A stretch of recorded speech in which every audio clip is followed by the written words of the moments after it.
ये डार्विन के विकासवाद के सिद्धांत के एकदम समांतर चल रहा है। ये 15,000 साल पहले है। विकासवादी स्मृति तय कर रही है कि आप सिर्फ मानव रूप धारण कर सकते हैं। तो उन्होंने अपनी विकास मूलक स्मृति की ओर देखा और कहा, पहले हम मछली थे। वे ये भी कहते हैं, जब तक सौर मंडल में कोई महत्वपूर्ण बदलाव ना हो, आप शारीरिक रूप से उन्नत नहीं हो सकते।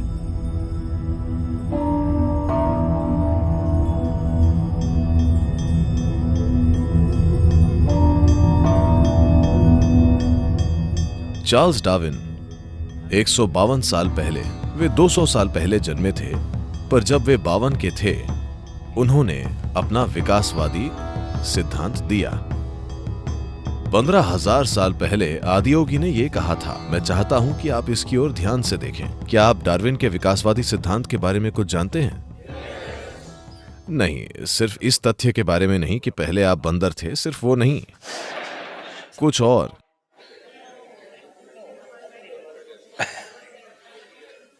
वो ज्ञान अच्छा है, लेकिन आदियोगी ने कहा, इस ग्रह पर जीवन का पहला रूप पानी में था। खैर, आपने इस बारे में कई अलग अलग तरीकों से सुना होगा। लोगों ने आपको बताया होगा 9 अवतार हैं। हाँ? क्या आप मुझे बता सकते हैं ये 9 अवतार कौन से हैं? मत्स्य अवतार? नहीं, कूदिए मत। कूर्म अवतार? वराह? नहीं। नरसिम्हा? वामन? परशुराम? रामा? कृष्ण? बुद्ध? 9। अब आपको यह समझना चाहिए, इस समय लोग इन नामों को व्यक्तियों के रूप में देखने लगे हैं। इनकी ओर गुणों के रूप में देखिए। जीवन का पहला रूप मछली थी। डार्विन भी सहमत हैं, यह पानी में था। ग्रह पर दूसरा विकास जल थल दोनों पर रहने वाला जीवन था, कूर्म अवतार। आधा पानी में, जो जमीन पर विहार करने लगा। उसके बाद बीच में कई दूसरे प्राणी हैं, लेकिन दूसरा महत्वपूर्ण जीवन स्तनधारी जीवन है। स्तनधारियों में सबसे पहला सूअर है। आज भी आप देखेंगे, आपके पास राजस्थान में जंगली सूअर हैं।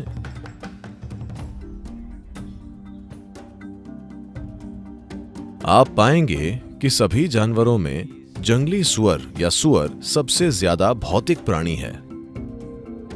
उन अर्थों में कि यह अपने शरीर में इतनी गहराई से जमा हुआ है कि अगर लोग किसी जंगली सूअर के शिकार के लिए जाते हैं तो वे उसे आसानी से नहीं मार पाएंगे। हम जहां हैं, हम वर्षा वनों के पास में हैं। यहां कबायली गांव हैं। ये बच्चे जो स्कूल जाते हैं, मैं 10-12 साल के लड़कों की बात कर रहा हूं, जब वे वापस आते हैं, अगर उन्हें कोई हिरण दिखाई देता है तो वे छड़ी उठा लेते हैं। वे यूं ही कहीं से छड़ी उठा लेंगे, हिरण पर हमला करेंगे और उसे मार देंगे। मैं कह रहा हूं कि स्कूल के लड़के बस एक लकड़ी से, दूसरे स्तनधारी इस तरह से बने हैं। आप भी, आपके सिर पर एक आघात और आप मर जाएंगे। पर एक जंगली सूअर इस तरह नहीं होता। ये आसानी से नहीं मरता, क्योंकि भौतिकता में इसकी जड़ें बहुत गहरी होती हैं। आज भी अगर आप किसी को शरीर से बहुत जुड़ा हुआ देखते हैं तो आप कहते हैं वो सूअर जैसा है, नहीं? क्योंकि Pig represents excessive physicality. सूअर बहुत ज्यादा भौतिकता को दर्शाते हैं। तो वे जिस पहले स्तनधारी का वर्णन करते हैं वो एक सूअर है। अगला क्या है? नरसिम्हा, आधा मनुष्य आधा पशु। अगला है वामन, एक बौना मनुष्य। उससे अगला एक पूर्ण विकसित मनुष्य है जो परशुरामा है, लेकिन भावनात्मक रूप से अस्थिर है। इतने अस्थिर कि उन्होंने अपनी ही मां का सिर काट दिया। अगले हैं राम, एक शांत मनुष्य। अगले कृष्ण हैं, एक प्रेम पूर्वक मनुष्य। उससे अगले बुद्ध हैं, एक ध्यानशील मनुष्य। उससे अगले को एक रहस्यवादी मनुष्य होना है। हर कोई दावा कर रहा है वो मैं हूं, वो मैं हूं, वो मैं हूं। आपको समझना चाहिए, ये कोई व्यक्ति नहीं है, ये लोग सिर्फ उन गुणों के प्रतिनिधि हैं जिनकी हम बात कर रहे हैं। तो जीवन इस तरह विकसित हुआ। मेरा विश्वास कीजिए, ये डार्विन के विकासवाद के सिद्धांत के एकदम समांतर चल रहा है। ये 15,000 साल पहले है। उन्होंने गलापागोस द्वीप पर जाकर चीजों को माइक्रोस्कोप में नहीं देखा। वे अपनी आंखें बंद करके बैठे और देखा कि अगर आप इसमें पर्याप्त गहराई तक जाते हैं तो इसमें एक विकास मूलक स्मृति है। अगर कोई विकास मूलक स्मृति नहीं होती, मान लीजिए आप एक पुरुष हैं और आप एक तरबूज खाते हैं, कुछ समय बाद ये एक मनुष्य बन जाता है। हाँ, अब आप एक स्त्री हैं, अगर आप तरबूज खाती हैं तो ये स्त्री बन जाएगा। अगर एक गाय तरबूज खाती है तो ये गाय बन जाता है। ऐसा इसलिए हो रहा है There is something called as evolutionary memory. क्योंकि यहां विकास मूलक स्मृति और जेनेटिक स्मृति नाम की कोई चीज है। विकास मूलक स्मृति निर्धारित कर रही है कि आप सिर्फ मनुष्य रूप लें। अचानक आपने एक स्मार्ट तरबूज खाया और आप कंफ्यूज्ड हो गए और एक गाय बन गए, ऐसी चीज कभी नहीं होगी, ठीक है। और जेनेटिक स्मृति है जो साफ साफ कहती है ये एक स्त्री का शरीर है, आप जो चाहे खाइए, ये केवल एक स्त्री ही बनेगा, पुरुष नहीं। क्योंकि जेनेटिक स्मृति ज्यों की त्यों है। यही कारण है कि लोग जेनेटिक इंजीनियरिंग के खिलाफ जूझ रहे हैं। पहले आप पेड़ पौधों से छेड़छाड़ करते हैं और फिर जानवरों के साथ, फिर ये आप तक आ जाएगा। तब आपको नहीं पता होगा, अगर वे कोई गलती करते हैं तो आप फिर से आधे मनुष्य और आधे पशु बन जाएंगे। हमें नहीं पता क्या होगा। तो जेनेटिक इंजीनियरिंग के लिए यही प्रतिरोध है, क्योंकि जब आप बुनियादी सामग्री के साथ छेड़छाड़ करने लगते हैं तो आपको नहीं पता है कि क्या होगा, क्योंकि हमने इसे पूरी तरह नहीं समझा है। तो उन्होंने अपनी विकास मूलक स्मृति को देखा और वे कहते हैं पहले हम मछली थे, फिर हम ये थे, ये सभी 9 चीजें, और अब आप यहां हैं। अब जबकि आप यहां हैं, आपने ये मनुष्य रूप लिया है। अगर आप यहां से विकसित होना चाहते हैं तो आप सिर्फ सचेतन रूप से विकसित हो सकते हैं। आपका शारीरिक विकास पूरा हो चुका है। इसके लिए एक पूरा गणित है कि क्यों आपका शारीरिक विकास पूरा हो चुका है। इसके बहुत से पहलू हैं, मैं गणित में नहीं जाऊंगा। कुछ महिलाओं ने इनकार से सिर हिलाया है, नहीं, हमें गणित नहीं चाहिए। लेकिन गणित के बिना कोई रहस्यवाद नहीं है। To put it very simply, इसे बहुत सरलता से कहें तो आप अभी जो हैं उसकी प्रकृति स्मृति का एक परिणाम, उसका एक जटिल मिश्रण है। आपकी विभिन्न स्मृतियों का मेल। आपका इस तरह का शरीर विकास मूलक और जेनेटिक स्मृति के कारण है। आपको ये पसंद है, वो पसंद नहीं है, ये अचेतन, अवचेतन, कार्मिक और दूसरी तरह की स्मृतियों के विभिन्न स्तरों के कारण है। आपकी पसंद नापसंद पर ज्यादातर आपका कोई कंट्रोल नहीं है। उससे ऊपर उठने के लिए आपको कठिन प्रयास करना होगा, क्योंकि स्मृति आपके बारे में सब कुछ तय कर रही है। इसलिए जब हम विकास कहते हैं, एक तरह से हम स्मृति के खेल और अनुभव के निर्माण और विभिन्न स्तरों पर इसके विकसित होने के बारे में बात कर रहे हैं। तो वे कह रहे हैं अगर आप प्रयास करने के इच्छुक हैं तो आप हर उस चीज के पार जा सकते हैं जो आपको सीमित करती है। सिर्फ यही चीज, आपका भौतिक शरीर ऐसे बना है कि ये अब और नहीं बदल सकता, क्योंकि इस सौर मंडल के साथ वे ये भी कहते हैं जब तक इस सौर प्रणाली में कोई महत्वपूर्ण बदलाव नहीं होता, आप शारीरिक रूप से विकसित नहीं हो सकते। उन्होंने स्वाभाविक रूप से पूछा, आपने इतना ज्यादा समझ लिया है पर हमारी बुद्धि संघर्ष कर रही है, क्या हम इसे थोड़ा और विकसित कर सकते हैं? उन्होंने कहा नहीं, एक अलग तरीके से। पर आज आधुनिक न्यूरोसाइंटिस्ट कह रहे हैं कि आपका दिमाग इस शरीर में पैदा होने वाली ऊर्जा का 20% इस्तेमाल करता है। हालांकि ये बस इतना सा है।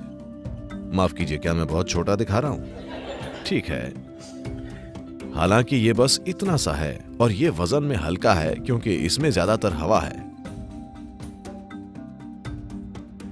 उसके बावजूद ये हमारे शरीर की 20% ऊर्जा खा जाता है। बाकी का शरीर इतना बड़ा बची हुई 80% का इस्तेमाल करता है। तो अगर आप अपनी बुद्धि को बढ़ाना चाहते हैं, अगर आप दिमाग का आकार बढ़ा देते हैं, तो उसके लिए जिस मात्रा में ऊर्जा की जरूरत होगी वो शरीर उपलब्ध नहीं करा सकता। इसलिए आप अपने दिमाग का आकार नहीं बढ़ा सकते। ऐसा करने का एक दूसरा तरीका है कि आप उसी आकार में ज्यादा न्यूरॉन या स्नायु भर दें।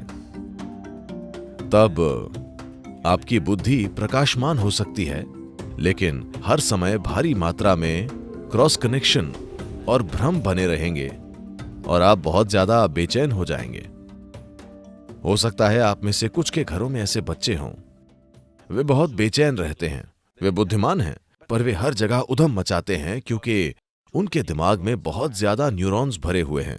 अब तुरंत आप उन्हें डॉक्टर के पास लेकर जाते हैं, वे उन्हें 3 अक्षरों में से एक दे देंगे, ADD, ADY, XYZ, कुछ इसी तरह का, MNOP। नहीं, आपको दवाइयां शुरू नहीं करनी चाहिए। अगर आपके घर में इस तरह का कोई बच्चा है तो आपको समय लेना चाहिए। उन्हें प्रकृति के बीच सैर कराइए, उन्हें रेगिस्तान में 3 दिनों के ट्रैक पर ले जाइए, कहीं ले जाकर उन्हें तैराइए, उनका प्रकृति से सामना कराइए और भरपूर शारीरिक गतिविधियां कराइए। शरीर खुद को संभाल लेगा, ये मौजूद अतिरिक्त स्नायुओं को हटा देगा और अपने संतुलन पर लौट आएगा। अगर आप दवाइयां देते हैं तो आपको समझना चाहिए कि कोई भी दवाई जो आप लेते हैं उसमें किसी भी विशिष्ट स्थान पर जाने की बुद्धिमत्ता नहीं होती। ये हर जगह जाती है। वे दिमाग के किसी एक भाग को सुस्त नहीं कर सकती, बल्कि वे पूरे शरीर और पूरे दिमाग को सुस्त कर देगी। आप एक बच्चे का जीवन बहुत जल्दी नष्ट कर देंगे, सिर्फ इसीलिए कि कोई दवा देने के लिए बहुत उतावला है। खैर, तो उन्होंने इस आयाम की पेशकश की कि अगर आप प्रयास करने के इच्छुक हैं तो आप सभी सीमाओं के पार जा सकते हैं। प्रकृति ने हमारे लिए जो भी सीमाएं निर्धारित की हैं, अगर आप प्रयास करने के इच्छुक हैं तो उनमें से हर एक को पार किया जा सकता है। This is what Adiyogi conveyed to them. Adiyogi ने उनसे यही कहा और उसके बाद वे तरीके देने लगे कि वे अपनी वर्तमान सीमाओं के पार कैसे जाएं। लोग आज भी यही मानते हैं कि हम ऐसे ही हैं, है ना? हाँ, हम ऐसे ही हैं। नहीं नहीं नहीं, आप ऐसे नहीं हैं। दुर्भाग्य से आपने खुद को ऐसा बना लिया है। पर आप कई अलग अलग तरीकों से खुद को और ज्यादा से ज्यादा बना सकते हैं। क्या आपने देखा है, एक ही दिन में कभी आप शानदार होते हैं तो कभी भयानक होते हैं। हेलो, बहुत सारे भयानक लोग हैं।